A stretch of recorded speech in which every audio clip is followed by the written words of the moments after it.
quero desejar a você um bom dia e que a paz e a graça de Jesus esteja no seu coração. Por um momento eu quero desafiar você a usar a sua imaginação.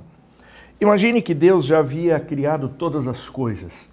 Já havia criado o céu, já havia criado a terra, a relva, os astros, vários animais, e de repente ele chega no sexto dia sentindo que ainda falta alguma coisa.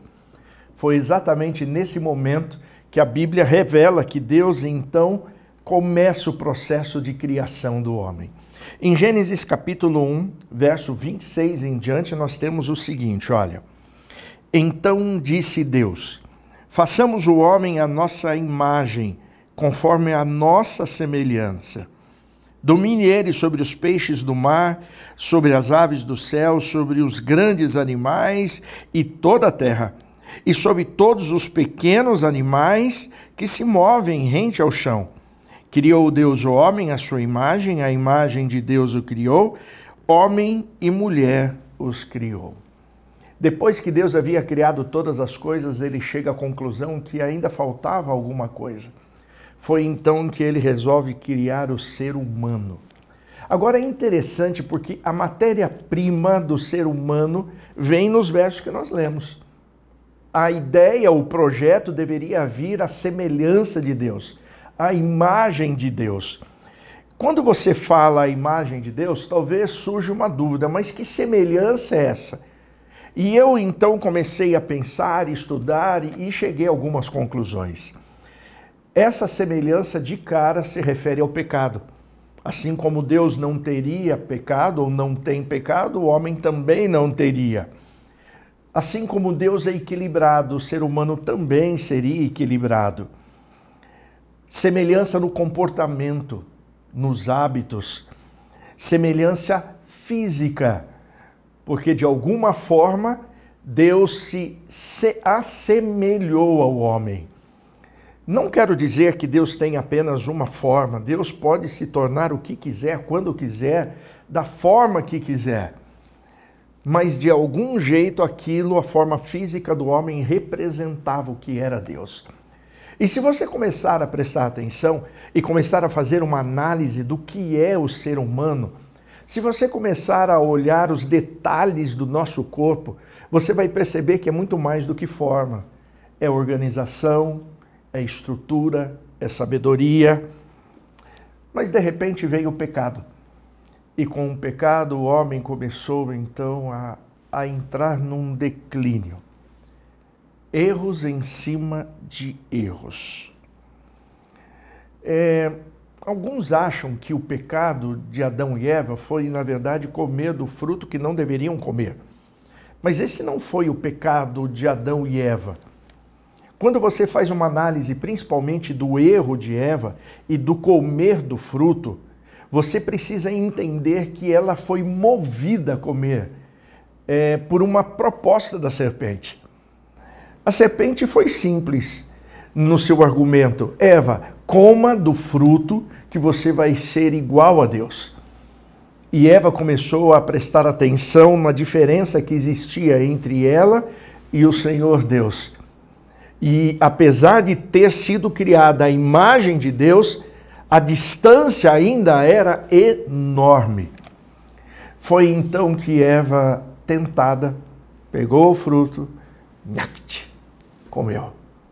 E agora, aquela que ambicionava ter a imagem de Deus, na verdade foi se distanciando do aspecto que marcou a sua criação, a perfeição, que era exatamente algo que também faz parte da imagem e semelhança de Deus.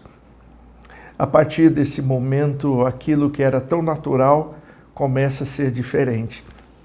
E a partir do momento daquela mordida naquele fruto, na árvore do conhecimento do bem e do mal, o ser humano começa a morrer. E tudo que era perfeito começa a deixar de existir. Eva não tinha parado para pensar, mas ela já era semelhante a Deus. Ela não precisava ceder à proposta de comer um fruto exatamente para ser igual, porque Deus havia criado o ser humano exatamente no limite daquilo que poderia ser o mais perto da sua existência. Eva não tinha percebido que ela havia chegado no limite da graça de Deus para ser o mais parecido possível com Ele. Existe uma clara diferença entre criatura e Criador. Bom, mesmo depois do pecado, vivendo no mundo em que vivemos, apesar da nossa natureza caída, Deus ainda olhou para você e para mim e nos fez um desafio. E esse desafio está em 2 Coríntios capítulo 5, verso 20. Vamos juntos para lá e vamos entender o que diz esse texto bíblico. 2 Coríntios capítulo 5, verso 20, o texto diz assim: portanto, somos embaixadores de Cristo, como se Deus estivesse fazendo seu apelo por nosso intermédio. Por amor a Cristo, lhe suplicamos, reconciliem-se com Deus. Você percebe o que diz a primeira parte do texto? Portanto, somos embaixadores de Cristo. Nós fomos convidados por Deus para ser os seus representantes nessa terra. Isso porque, apesar de ter comido do fruto que não deveria comer, apesar de ter escancarado as portas para o pecado, de ter escolhido uma outra referência para suas decisões, a referência proposta pela serpente, encabeçada pelo diabo, o ser humano ainda representa um pouco do que é a imagem de Deus. Somos caídos, na verdade, temos muitas falhas, mas Deus ainda nos chamou para representarmos quem Ele é. E sabe qual é uma das estratégias de Satanás? Uma das estratégias de Satanás é manchar a imagem humana, é machucar o homem, levar o homem a uma degradação tão baixa, mas tão grande, uma imoralidade tão esplêndida, levar o ser humano a se destruir o corpo, o pensamento, o emocional, porque ele sabe que se somos embaixadores de Deus nessa terra, se precisamos representar o Senhor, se fomos criados à imagem de Deus, já que ele não consegue alcançar o próprio Deus, então ele tenta nos derrubar. Porque se ele manchar a nossa imagem, se ele destruir o ser humano, ele automaticamente mancha a imagem do Senhor Deus, o nosso Criador. Toda vez que falamos de cuidar do corpo, cuidar da saúde, nós sempre mencionamos um dos textos clássicos, né? Cuidem do corpo de vocês, porque afinal ele é o templo do Espírito Santo. Mas eu gostaria que você pudesse ampliar um pouco esse texto. Cuidem do seu corpo, cuide da sua mente, cuide do seu organismo, cuide com aquilo que você come, com aquilo que você bebe, para que você possa ser o mais parecido possível com a perfeita imagem de Cristo. É verdade que isso não vai acontecer aqui e que nós só seremos transformados por ocasião da volta de Cristo, quando de repente, no estralar de dedos, Ele vai nos transformar por completo.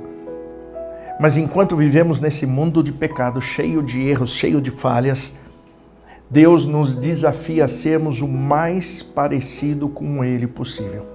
Porque se conseguirmos ser o mais parecidos com Ele possível, certamente seremos bons embaixadores.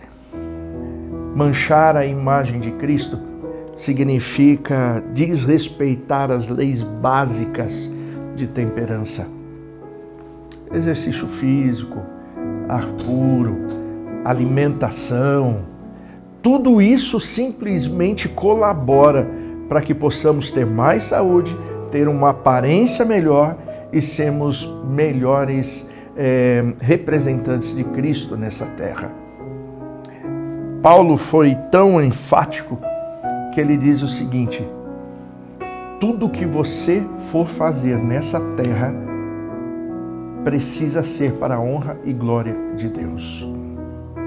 Quer comais, quer bebais, tudo para a glória de Deus. Que Deus possa invadir a sua vida, que Deus possa estar com cada um dos seus passos e que tanto você quanto eu possamos ser aquilo que Deus sonhou para nós, embaixadores do céu nessa terra. Que Deus os abençoe.